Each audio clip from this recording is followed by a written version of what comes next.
جو لوگوں کو شہید کیا، ہمارے بڑوں کو شہید کیا، ہمارے رشتہ داروں عزیز و اقارب کو شہید کیا، اس وجہ سے وہ امریکی فوج کا تو میرے خیال میں سوچنا بھی نہیں پسند کرتے. تو یہ مجھے بیل منڈیٹ چلتی نظر نہیں آتی. یہ آپ نے عبداللہ صاحب بگرام کی بات کی، تو کیا آپ کو لگتا ہے کہ امریکہ کوئی مہم جوئی بھی کر سکتا ہے اس کو؟ کیونکہ افغان طالبان تو آج جو بیان ہے اس کے نتیجے میں وہ تو ثابت کرنا چاہتے ہیں، وہ کہنا چاہتے ہیں کہ جی وہ تو مزاحمت کریں گے یا ایسے کرنے نہیں دیں گے. تو ڈونلڈ ٹرمپ صاحب جس کوشش کی بات کر رہے ہیں وہ کوئی عسکری کوشش بھی ہو سکتی ہے؟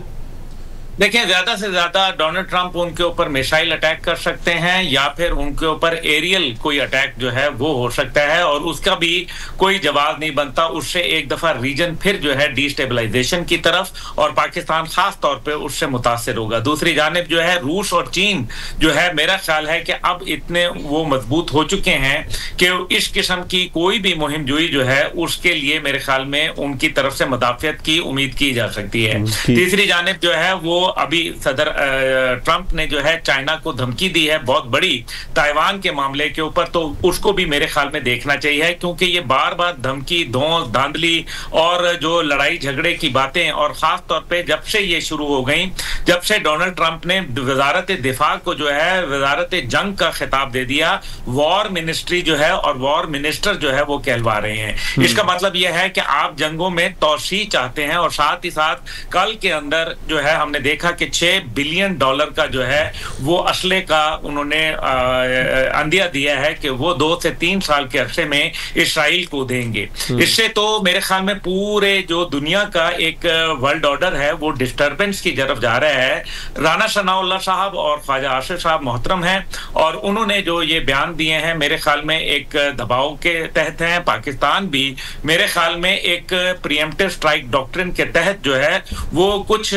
ٹھکانوں کے اوپر تو نشانہ بنا سکتا ہے، جیسے ماضی میں جماعت الاحرار کے اوپر انہوں نے حملے کیے تھے فضائی پاکستان نے اور بڑے کامیاب ہوئے تھے. لیکن انٹیلیجنس بیسڈ آپریشن جو ہیں وہ میرے خیال میں جاری رہیں گے. لیکن اس کے علاوہ بوٹس آن گراؤنڈ، یعنی کہ براہ راست جنگ کے اندر اپنے آپ کو جھونکنا ایک ایسے وقت میں جب $10 بلین کا افغانستان میں جدید ترین امریکی اسلحہ موجود ہے، اور بھارت یہ چاہے گا کہ آپ اپنے مغربی بارڈر پہ مزید الجھ جائیں. میرا نہیں خیال کہ پاکستان کی اسٹریٹجک جو پالیسی ہے وہ اس کی فی الحال اجازت دے. ٹھیک ہو گیا.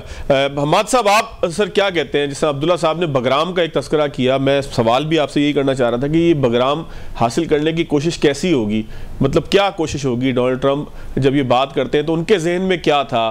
کوئی سفارتی کوشش ہے، کوئی ریکویسٹ ہے طالبان سے کہ جی مہربانی کریں آپ یہ دے دیں ہمیں بیس، جس طرح سے ہماری قطر کے اندر ہے، پھر ساتھ کچھ گارنٹیز بھی ہوں، کچھ انویسٹمنٹ کے وعدے بھی ہوں جس طرح سے ٹرمپ صاحب آج کل کر رہے ہیں، یا یہ کوئی عسکری جو ہے وہ کوشش ہوگی؟ اس پہ بھی بات کیجیے گا. پھر دو وزراء کے بیانات کو کیا ہم بالکل ایک پریشر ٹیکٹک سمجھ کے چھوڑ دیں، یا اس کے نتیجے میں ہم سمجھ سکتے ہیں کہ پاکستان نے سعودی عرب سے بھی کوئی بات کی ہوگی کہ جی ان کو سمجھائیں ورنہ ہم ان کے اوپر اٹیک کریں گے اور آپ ہمارے ساتھ ہوں گے، ہمیں پیسے دیں گے اس کام کے؟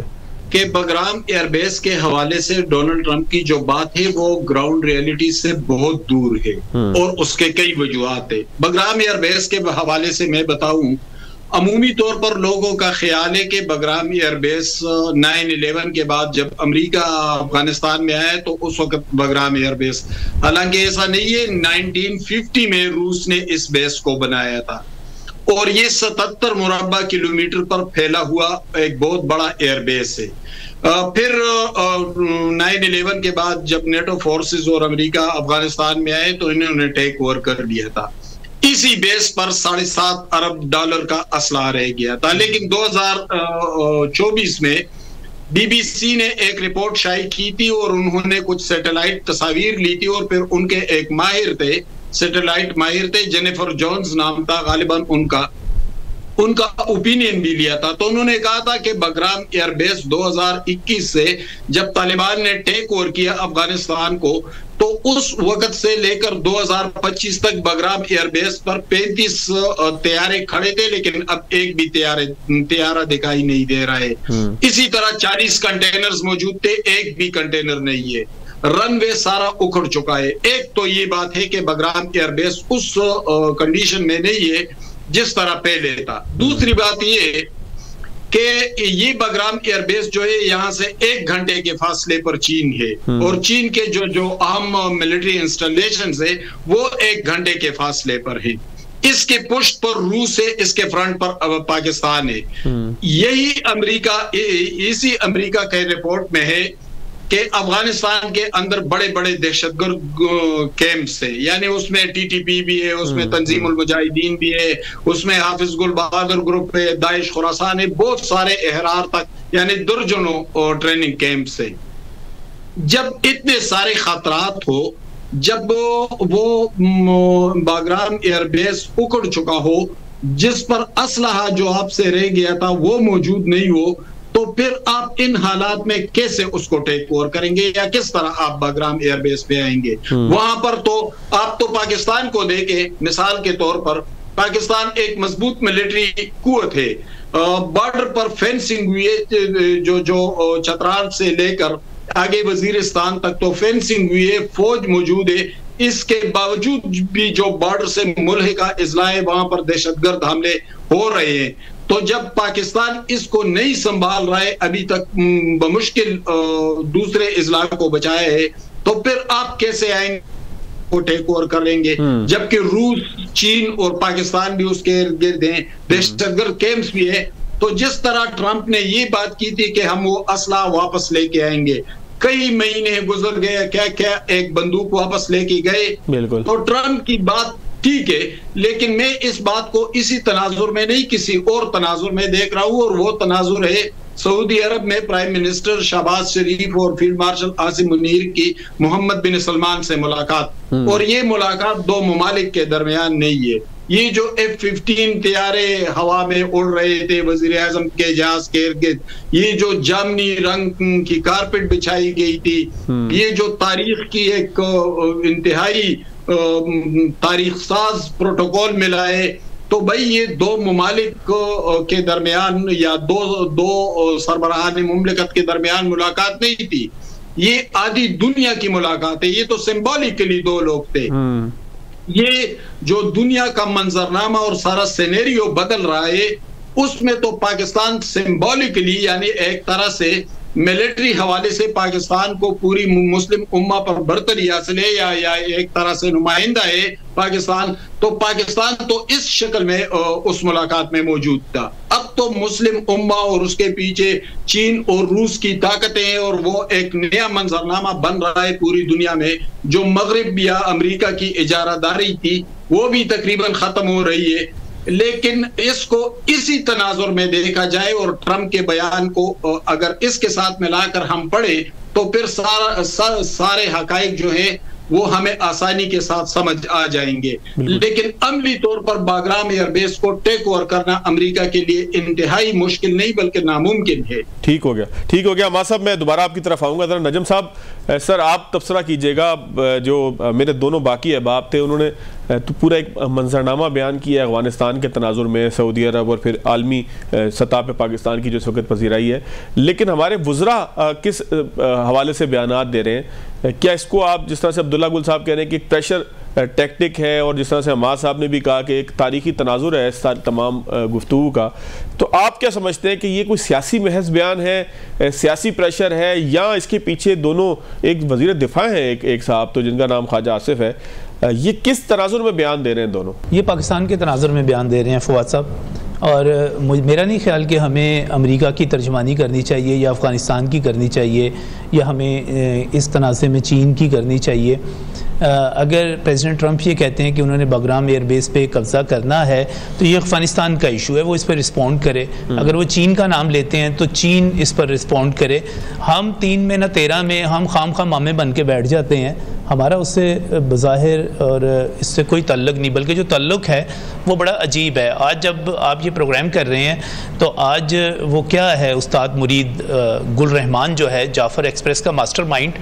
وہ افغانستان میں پراسرار طور پر اس کے مارے جانے کی خبر سامنے آئی ہے. 17 تاریخ کو یہ واقعہ ہوا، آج وہ خبر آئی. میں تھوڑا سا اس میں زیادہ اس لیے ہوں کہ شاید آپ کو علم ہو کہ جب اسامہ بن لادن اور ایمن الظواہری نے ایک پریس کانفرنس کی تھی افغانستان میں، تو بطور چیف رپورٹر دن میں 1999 کی بات کر رہا ہوں، میں اسامہ بن لادن کی اس پریس کانفرنس میں، ایمن الظواہری کی پریس کانفرنس میں موجود تھا. اپنے بہت ہی سینئر ساتھیوں انتقال کر چکے سعود سائر صاحب کی بات کر لیں، رحیم اللہ یوسف زئی تھے، میں ان کے ساتھ موجود تھا. اب آ جائیں اس تناظر میں کہ جب ہم بات کرتے ہیں سعودی عرب کے ساتھ معاہدے کی، اور ہم اس کے ساتھ ہی دیکھتے ہیں کہ ہمارا پاکستان کے فوج کے ترجمان یا پاکستان کے وزیر دفاع یا پاکستان سے رانا ثناء اللہ، دیگر لوگ جو اچانک بات کرنا شروع ہو گئے افغانستان کے حوالے سے، تو فواز صاحب اس میں ایک لنک ہے، وہ مشترکہ لنک ہے دہشت گردی کا. پاکستان کو دہشت گردی کا سامنا ہے، اور یہ تھریٹ جو تھا یہ افغانستان کی سرزمین سے سعودی عرب کو بھی دیا گیا تھا. میں پھر کہہ رہا ہوں کہ میں اس پریس کانفرنس میں موجود تھا، اور CNN نے اس کو روٹس آف ہیٹرڈ کے نام سے جب ٹیلی کاسٹ کی تھی ڈاکومنٹری، تو اس میں میرے سوالات موجود تھے. اس کا پھر اسامہ بن لادن کا جواب بھی موجود تھا. تو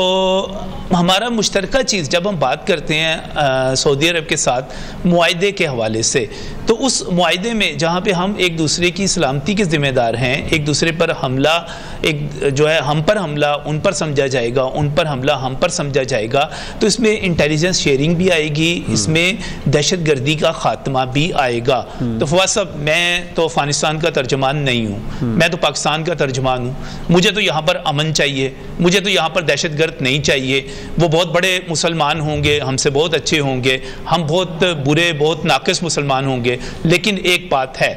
مجھے اپنے بھائی، اپنے بیٹے، اپنے بچے مرتے ہوئے نہیں چاہیے، مجھے اپنے فوجی بھائی مرتے ہوئے نہیں چاہیے. اور اگر ہم افغانستان کے حوالے سے بات کرتے ہیں تو ہم دہشت گردی کے خلاف کرتے ہیں. ہم ہرگز خلاف نہیں ہیں. افغانستان ترقی کرے، افغانستان وہاں پر اسلام کو نافذ کرے، اس کو ایک آئیڈیل سٹیٹ بنائے، لیکن وہ اپنی سرزمین کو پاکستان کے لیے، یہ گل رحمانوں کے لیے کھلا نہ چھوڑے. وہ جعفر ایکسپریس سے وہاں پر اغوا کریں، ہمارے فوجی جوانوں پر حملے کریں، ہمارے اسکول کے بچوں کا بسوں کے اوپر حملے کریں. تو میں تو ان کی سپورٹ، ان کی ترجمانی نہیں کروں گا، چاہے کوئی میرے سر پر بندوق بھی رکھ دے. میں پاکستان کی بات کروں گا، دہشت گردی کے خلاف بات کروں گا. اگر میرے وزراء اس پر بات کر رہے ہیں تو میں ان کو سپورٹ کرتا ہوں، کیونکہ مجھے یہاں پر امن چاہیے، مجھے یہاں پر غیر قانونی نقل و حرکت نہیں چاہیے. اور جائے گی آپ امریکہ کی بات کرتے ہیں، مجھے بڑی معذرت کے ساتھ کہنا ہے، مجھے بڑے احترام کے ساتھ کہنا ہے کہ ہم نے طالبان سے بڑی دوستی نبھائی. ہم نے ایون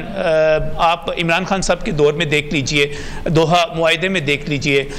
باقی تمام جگہوں پر دیکھ لیجئے، ہم نے ان کے اقتدار کی راہ ہموار کی، لیکن اس کے جواب میں انہوں نے ہمیں کیا دیا؟ انہوں نے ہمیں موت دی،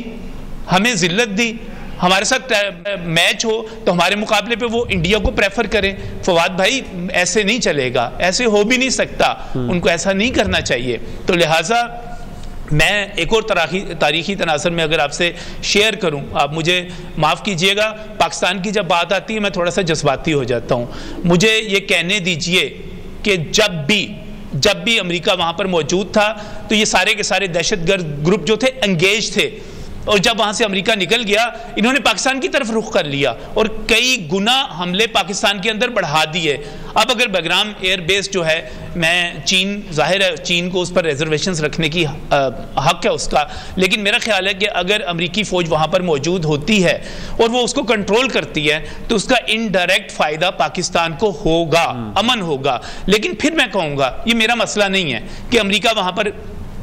ایئر بیس بناتا ہے نہیں بناتا، چین اس کو کیا رسپونڈ کرتا ہے. میرا مسئلہ یہ ہے کہ میری سرحدیں محفوظ ہونی چاہیے، اور ہم نے اس دوستی میں، اس محبت میں کہ افغان بہت اچھے مسلمان ہیں، ہم نے اس تعلق میں کہ ہم ان کی میزبانی کریں گے، ہم نے اس چکر میں کہ ہم جو ہے کابل واپس لے لیں گے، کابل ہمارا ایک صوبہ ہوگا، ہم نے اس چکر میں بہت جانیں گوا لی. اب میرا خیال ہے جو ہماری اسٹیٹ کی پالیسی ہے وہ بہت زبردست ہے، اور میں سمجھتا ہوں کہ ہمیں اس کو ایکسپوز کرتے رہنا چاہیے. یہی میرا موقع. آپ نے بات کی نجم بھائی، میں اس میں ایک ایڈ ضرور کروں گا. آپ نے کہا کہ جی انگیج تھے جب تک امریکہ یہاں موجود تھا، اور بات آپ کر رہے تھے طالبان کی. تو سر بے روزگاری میں ان کو روزگار دیا ہندوستان نے، اور روزگار کا نتیجہ آپ نے دیکھا کہ پاکستان میں دہشت گردی میں اضافہ ہوا ہے. میں ایک بریک لوں گا، بریک کے بعد ایک سوال اپنے پینلسٹ کے پاس چھوڑ کے جا رہا ہوں، جس میں بھارت نے یہ کہا ہے کہ امید ہے کہ سعودی عرب باہمی تعاون کا معاملہ یا باہمی جو مفادات ہے اس کا خیال رکھے گا. تو کتنا خیال رکھے گا سعودی عرب، اور بھارت کہنا کیا چاہتا ہے؟ شاعر اس شعر میں اصل میں اظہار کیا کرنا چاہتا ہے؟ بریک کے بعد ذرا پینلسٹ سے پوچھیں گے. بریک کے بعد خوش آمدید عبداللہ گل صاحب. بریک سے پہلے بڑی تفصیل سے گفتگو ہوئی افغانستان کا کیا رول ہوگا, پاکستان کہاں پہ ہوگا, سعودی عرب اور پاکستان کے تعلقات افغانستان پہ کیسے امپیکٹ ہوں گے. لیکن سر سوال ایک پیدا ہوتا ہے کہ جب ہندوستان گزشتہ روز ہم نے دیکھا کہ انہوں نے بیان دیا کہ بڑے قریب سے دیکھ رہے ہیں, ہمیں پہلے سے معلوم تھا, اب ان کا بیان آیا ہے کہ سعودی عرب امید ہے کہ باہمی مفادات کا خیال رکھے گا. کن مفادات کی بات کر رہا ہے بھارت, اور سعودی عرب سے مطالبہ کیا کر رہا ہے؟ دیکھیں, بھارت جو ہے وہ سب سے پہلے تو ان کا جو ایک تیل والا معاملہ تھا, آپ کو پتہ ہے, وہ امبانی والا, وہ ایک بڑا ایشو بنا ہوا ہے. اس کے اوپر جو دو ممالک جہاں سے زیادہ تیل آ رہا تھا, ایک جو ریفائنری کے لیے عراق دے رہا تھا, دوسرا سعودی عرب دے رہا تھا, دونوں نے جو ہے وہ 10 لاکھ لیٹر جو تھا بیرلز, وہ اس کو تقریباً منقطع کر دیا ہے. دوسری جانب جو ہے ظاہر ہے سعودی عرب کے ساتھ ایک بہت بڑی تجارت ہے بھارت کی, اور بہت سارے لوگ جو ہے وہ بھارتی کمپنیاں وہاں موجود ہیں, وہاں کے لوگ موجود ہیں جو وہاں کاروبار کر رہے ہیں, مختلف قسم کے تجارتی جو باہمی تجارت ہے وہ چل رہی ہے. تو اس ٹائم پہ بھارت جو ہے آپ کو معلوم ہے اس کے اوپر ایک ٹریڈ ٹیرف بھی عائد ہوا ہوا ہے, اس کی آئی ٹی انڈسٹری بھی جو ہے وہ مشکلات کا شکار ہے. اس کا $283 بلین کی جو آئی ٹی انڈسٹری ہے وہ سفوکیٹ ہو کے رہ گئی ہے. بھارتی جو پروڈکشن لائنز ہیں ان کے لیے امریکن ٹیرف کی وجہ سے جو ہے مصیبتیں بن گئی ہوئی ہیں. اس لیے بھارت جو ہے وہ اس کو معلوم ہے کہ اب اس کے لیے جو اگر مارکیٹ ہے تو وہ عرب دنیا ایک اہم مارکیٹ ہے, اور سعودی عرب کے ساتھ کا مطلب یہ ہے کہ وہ خیال کرے گا, مینس کہ وہ پاکستان کے حوالے سے کوئی ایسا اقدام نہیں لے گا جس سے جو ہے بھارت کے تجارتی جو معاملات ہیں وہ کہیں مجروح ہو جائیں. یہ ہے وہ اصل بات. دوسری جانب جو ہے وہ آپ کو معلوم ہی ہے کہ اس ٹائم پہ یہ بات تو ہم کہہ رہے ہیں کہ جی پاکستان پر حملہ سعودی عرب پر, اور سعودی عرب کا حملہ جو ہے وہ پاکستان پر تصور کیا جائے گا. مسئلہ یہاں یہ ہے کہ اگر بھارت ہم پر جو ہے جنگ مسلط کرتا ہے, جو کہ میرے خیال میں ایک بڑی تیاری وہ کر رہا ہے اس ٹائم پہ, جو جس طرح سے ڈونلڈ ٹرمپ جو ہے وہ بوکلاہٹ میں جلدی بیانات دے رہے ہیں, ہمیں بھی جو میرے خیال میں حماد صاحب ہیں یا میں دونوں نجم صاحب سے بالکل اتفاق رائے رکھتے ہیں کہ ہمارے تمام تر مفادات پاکستان سے, ہمیں نہیں فرق پڑتا کہ کوئی کیا ہوتا ہے افغانستان میں یا نہیں ہوتا. لیکن میں یہ ضرور کہوں گا کہ افغانستان سے جو ہمیں امید تھی انہوں نے ہمارے نمک کو, پاکستان کے نمک کو حلال نہیں کیا. یہ مجھے بہت افسوس سے کہنا پڑ رہا ہے. دوسری جانب جو ہے وہ میں یہ کہوں گا ضرور کہ اس ٹائم پہ جو آپ کے اوپر ابھی یہ جو معاہدہ ہوا ہے سعودی عرب اور پاکستان کے دفاعی اور اسٹریٹجک معاہدہ, اب اس کے اوپر اگر آپ ذرا تھوڑی سی نظر دوڑائیں تو براہ راست پاکستان کے اوپر کوئی دباؤ نہیں آئے گا, لیکن FATF کے ذریعے, آپ کے اوپر مختلف سینکشنز کے ذریعے, آپ کے اوپر جو میسائل پروگرام ہے اس کے اوپر پہلے ہی جو ہے شاہین 3 کے اوپر جو بائیڈن انتظامیہ نے آخری اشرے 2024 کے جو ہے آخری دسمبر میں وہ آپ کے اوپر جو ہے وہ 5 کمپنیوں کو بین کر دیا تھا اور شاہین 3 میسائل کے اوپر پابندی عائد کی تھی. اسی طریقے سے جو ہے وہ پاکستان میں پولیٹیکل ڈی اسٹیبلائزیشن کریٹ کر سکتے ہیں, وہ پاکستان میں جوڈیشل بحران پیدا کروا سکتے ہیں. یہ وہ ماضی میں کرتے رہے ہیں. آپ پڑھ لینا امریکن گھوسٹ وارز, تو اس کے اندر آپ کو بڑی چیزیں واضح آ جائیں گی. دوسری چیز جو ہے وہ آپ کے اوپر کیا کر سکتے ہیں کہ وہ آپ کو بھارت کے ذریعے جو ہے دبا سکتے ہیں, یعنی کہ جنگ نہیں مسلط کریں گے لیکن بارڈرز کے اوپر لا کے فوجوں کو بھارت کی کھڑا کروا دیں گے. نتیجہ یہ ہوگا کہ پاکستان اکنامکلی جو ہے اس کے لیے مشکلات میں اضافہ ہو جائے گا. ظاہر ہے جب ایسکلیشن ہوگی تو ہمیں بھی ایسکلیشن جو ہے وہ کرنی پڑے گی, اور پاکستان کی معیشت جو ہے اس ٹائم پہ ایسی کنڈیشن میں نہیں ہے. دیکھنا یہ ہے کہ آنے والے وقتوں میں پاکستان اور سعودی عرب کے یہ یقیناً اور دیگر ممالک بھی اس میں آ رہے ہیں, لیکن اس کی ایک قیمت ہے جو کہ ظاہر ہے, کیونکہ اس کو معلوم ہے امریکہ کو کہ پاکستان کے ساتھ کہیں نہ کہیں کوئی نہ کوئی چین اور روس کی جو ہے ایک خاموش جو میرے خیال میں سپورٹ ہے وہ موجود ہے. ٹھیک ہو گیا. حماد صاحب آپ کیا کہتے ہیں سر, بھارت میں تھوڑا سا دباؤ بڑھ نہیں گیا, ڈپریشن میں نہیں جا رہا بھارت؟ آج ایک بڑا فیصلہ بھی ہے HB1 ویزے کا, 72% بھارتی جو ہے وہ اس ویزے کی کیٹیگری سے جو ہے وہ آج تک فائدہ اٹھاتے رہے. پھر ٹیرف ہے, پھر چاہ بہار کا ایک معاملہ ہے, پھر رشین تیل کے حوالے سے ان کے اوپر ایک پریشر ہے, پھر اب یہ سعودی عرب کے ساتھ ایک معاہدہ ہے. تو بھارت کی کنڈیشن آپ کیا سمجھتے ہیں؟ اور پھر خاص طور پر اس میں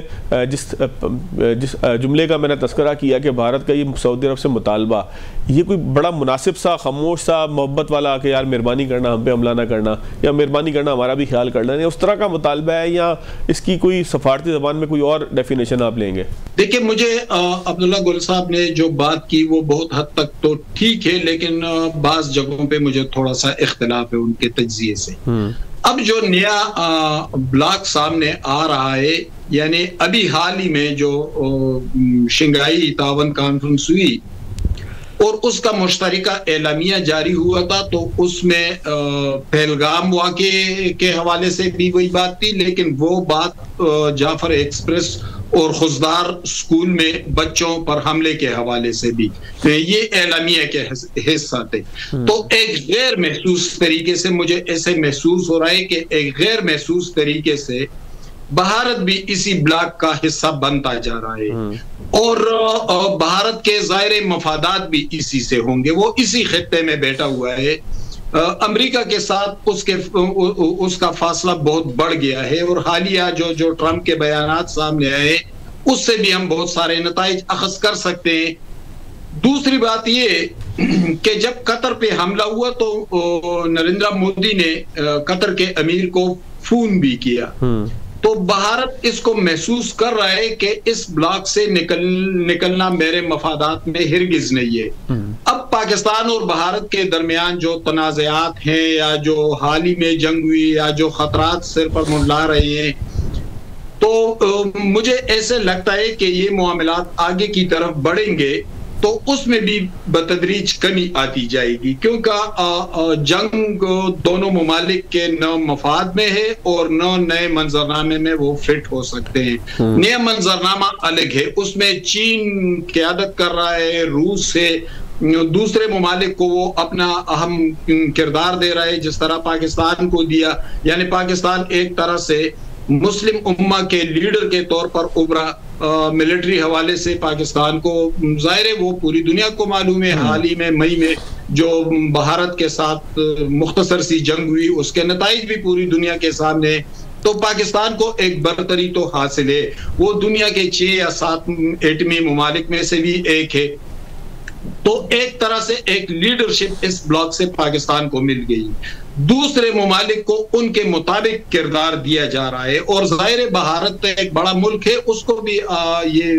آپ اس سے نہیں نکال سکتے، تو مجھے نہیں لگتا کہ بھارت اس بلاک سے نکلے گا، وہ اس بلاک کا حصہ ہوگا، اور جو تھوڑے بہت اشارے مل رہے ہیں یا جو انڈیکیشنز مل رہے ہیں اس سے بھی ایسے محسوس ہو رہا ہے۔ اب معاملہ ایک اور سمت میں چل پڑا ہے اسرائیل کے حوالے سے، یعنی ابھی تک جو اسرائیل کا رویہ تھا خصوصاً مسلم امہ کے ساتھ فلسطین میں جو اس نے کیا، لیکن وہ تو سعودی عرب سے جو موجودہ معاہدہ ہوا ہے اس نے تو پرانے منظرنامے کی شکل تک تبدیل کر دی۔ اب وہ صورتحال تو نہیں بنے گی کہ اسرائیل جب چاہے لبنان کو، بیروت کو ملیہ میٹ کر کے رکھ دے، جب چاہے اردن کے ساتھ وہ کرے، جب چاہے قطر کے ساتھ کرے۔ ایران پہ جب اسرائیل کا حملہ ہوا تو اس سے تھوڑا بہت منظرنامہ واضح ہو گیا تھا، لیکن پھر قطر حملے کے بعد اور موجودہ ملاقاتوں کے بعد تو منظرنامہ مکمل طور پر تبدیل ہو چکا ہے، ایک سراسیمگی پھیل چکی ہے۔ یہ سراسیمگی صرف اسرائیل کے اندر نہیں ہے بلکہ ان کے بہت سارے جو پرانے الائز سے ہیں ان کے اندر بھی ہے، اور جو ٹرمپ کا جو تازہ ترین بیان آیا ہے بگرام ایئر بیس کے حوالے سے، اس پہ تو میں نے بات بھی کر لی۔ تو نئے منظرنامے میں بھارت شاید اپنے کردار کی تلاش میں ہوگا، اور وہ کردار اس کو اسی بلاک کے اندر ملے گا، کہیں اور نہیں ملے گا، اور اسی کردار سے پاکستان کے ساتھ امن کی صورتحال بھی نکلے گی، اسی کردار سے چائنا اور روس اور مسلم امہ کی قربت کے حوالے سے بھی نکلے گی۔ ٹھیک ہو گیا نجم بھائی، جس طریقے سے حماد صاحب نے بڑی تفصیل سے کردار کی ایک بات کی ہے بھارت کے، تو یہ جو درخواست ہے کہ ہمارے مفادات کا خیال بھی رکھے، باہمی مفادات کا خیال بھی رکھے سعودی عرب بھارت سے، تو یہ اس کردار کے لیے ہے کہ وہ چاہتے ہیں کہ کوئی راستہ ان کو بھی مل جائے، جو نیا بلاگ بن رہا ہے، نیا منظرنامہ بن رہا ہے، کیونکہ آج کی ساری گفتگو اگر سمیٹے تو اس بات پہ تو ہم سب متفق ہیں کہ ایک نیا منظرنامہ بن رہا ہے کہ جس میں پاکستان کی بڑی ایک حیثیت ہے، تو بھارت اس منظرنامے میں کدھر ہے؟ اس طرح کی درخواستوں کے نتیجے میں کہیں وہ بھی سائڈ میں چپکنے کی کوشش کر رہا ہے، کیا چاہ رہا ہے سر وہ؟ فواد بھائی، ابھی تک کی جو گیم چلی ہے اس میں تو بھارت پوری طرح ہار رہا ہے اور مسلسل ڈیفینسیو ہے، وہ چین جا کے اس نے پناہ لینے کی کوشش کی، وہ پوٹن کی گاڑی میں جا کے مودی بیٹھ گیا، لیکن کوئی ملا نہیں راستہ ابھی تک اس کو، اور اس کو سمجھ نہیں آ رہی کہ وہ کیا کرے، اور لیکن دوسری طرف پاکستان جو ہے وہ اپنے پتے جس طرح کھیل رہا ہے، اور جس اللہ کا کرم ہے اس وقت شہباز شریف اور آصف منیر کی جوڑی پر، تو میں تو صرف اپنے اس معاہدے کے حوالے سے میں آپ کو بتاؤں 10 بہت بڑے فائدے ہوئے ہیں۔ پہلا فائدہ یہ ہوا کہ پاکستان اور سعودیہ کے تعلقات آپ دیکھیے کس نہج پر پہنچ گئے، سبز حلالی پرچموں کی بہار آپ کو نظر آئے، آپ کو وہاں پر F-15 جو ہیں حصار میں لے کے استقبال کرتے ہوئے نظر آئیں، تو یہ ایک نئے دور کا آغاز ہو رہا ہے۔ اور اس کے جواب میں اگر اسرائیل، میں دوسرے فائدے کی بات کروں، اسرائیل اگر وہاں پر ڈیفینسیو ہو رہا ہے، وہ کہہ رہا ہے کہ میں تنہا ہو رہا ہوں اور وہ اب حملہ نہیں کر سکے گا، کتنی بڑی کامیابی ہے۔ تیسرا فائدہ، اگر انڈیا اس سے پریشان ہو رہا ہے اور اس کے مفادات پہ ضرب پہنچ رہی ہے، زیک لگ رہی ہے، کتنا بڑا اس کا بہت بڑا فائدہ ہے۔ پھر آپ یہ دیکھیے کہ ہمارے پاس زیادہ تر چائنیز ٹیکنالوجی ہے، سعودی عرب کے پاس 78% امریکن ٹیکنالوجی ہے، اس کے بعد اسپین ہے، اس کے بعد فرانس ہے، برطانیہ ہے، ان کی ٹیکنالوجی ہے۔ ہم جب یہ فوجی تربیت کا اور ان چیزوں کی کولیبریشن بڑھے گی، ہمیں اس سے ہماری فوج کو کتنا بڑا ایک ایکسپیرینس ملے گا۔ پھر پانچویں چیز یہ ہے کہ انٹیلیجنس شیئرنگ جب ہمارے ساتھ ہوگی، جیسے میں آپ کے ساتھ دہشت گردی کی بات کر رہا تھا، تو سعودی عرب کے پاس انٹیلیجنس کے حوالے سے بہت چیزیں ہمیں جو ہے وہ ملیں گی۔ اور چھٹا فائدہ یہ ہوگا کہ ہم پھر جہاں پر اور فائدے حاصل کریں گے، یہ جو BLA وغیرہ کی دہشت گردی ہے انڈین سپانسرڈ افغان سرزمین کے اوپر سے، ہم اس کو بھی دہشت گردی کا بھی مقابلہ کر سکیں گے۔ ساتواں فائدہ اس کا یہ ہے کہ دفاعی پیداوار آپ دیکھیے گا اس کے نتیجے میں ہماری کتنی بڑھ سکتی ہے، کیونکہ ہم بہت سستی ٹریننگ دیتے ہیں، ہم بہت سستا ایکوپمنٹ دیتے ہیں دوسروں کے مقابلے میں جو طیارے بنا رہے ہیں، تو ہماری دفاعی پیداوار بہت آگے جا سکتی ہے۔ اس میں ایک بہت بڑا فائدہ یہ ہے کہ آپ وسیع تر اتحاد کی طرف بڑھ سکتے ہیں، جیسے وزیر خارجہ نے کہا، جیسے وزیر دفاع نے کہا کہ باقی ممالک بھی اس میں شامل ہو سکتے ہیں، تو وہ جو ایک خواب دیکھا جا رہا تھا کہ امت مسلمہ کی اپنی ایک فوج ہو، اپنا دفاع ہو، ہم اس کی طرف جا سکتے ہیں۔ میں اس 8ویں کے بعد 9واں فائدہ اقتصادی فائدہ تو ہے ہی، اس میں ہمیں بڑے ریلیف ملے گا فواد صاحب، ہمیں یہاں پر IMF سے نجات مل سکتی ہے، یہاں پر مہنگائی کا خاتمہ ہو سکتا ہے، ہم اپنے پیروں پر کھڑے ہو سکتے ہیں، ہمیں ڈالر اور ریال ملیں گے اس کے بدلے میں، اور انشاءاللہ تعالی بہت سارے اعتراضات جو ہم پر کیے جاتے ہیں وہ بھی دور ہوں گے۔ اور سب سے 10واں آخری فائدہ، میرا خیال ہے سب سے بڑا فائدہ ایک مسلمان کے طور پر میری نظر میں تو یہی ہے کہ الحمدللہ ثم الحمدللہ ہم خانہ کعبہ اور روضہ رسول کے چوکیدار ہو گئے، ہم اس خاک پر پہنچ گئے، ہم اس در پہ پہنچ گئے جس کے آگے عظمتیں ہی عظمتیں ہیں، بلندیاں ہی بلندیاں ہیں، اور اگر ہم مکہ مدینہ کے محافظ ہو گئے، ہمیں یہ ذمہ داری مل گئی، تو میرا خیال ہے کہ اللہ تعالیٰ نے جب ہمیں چن لیا اس کے لیے، تو آگے تو کامیابی ہی کامیابی ہیں۔ باقی بھارت کہاں جاتا ہے، کیا کرتا ہے، مجھے اس سے غرض نہیں ہے، مجھے اس سے غرض ہے کہ آصف منیر اور شہباز شریف مل کر ان کو ڈیفیوز کر سکتے ہیں، اس کو ایسی تیسی کر سکتے ہیں، تو میرا یقین ہے کہ وہ کر سکتے ہیں۔ بہت شکریہ نجم ولی خان صاحب آپ کا، عبداللہ گل صاحب آپ کا، حماد حسن صاحب آپ کا۔ ناظرین آج کے پروگرام سے اتنا ہی، اجازت دیجیے گا، اللہ حافظ۔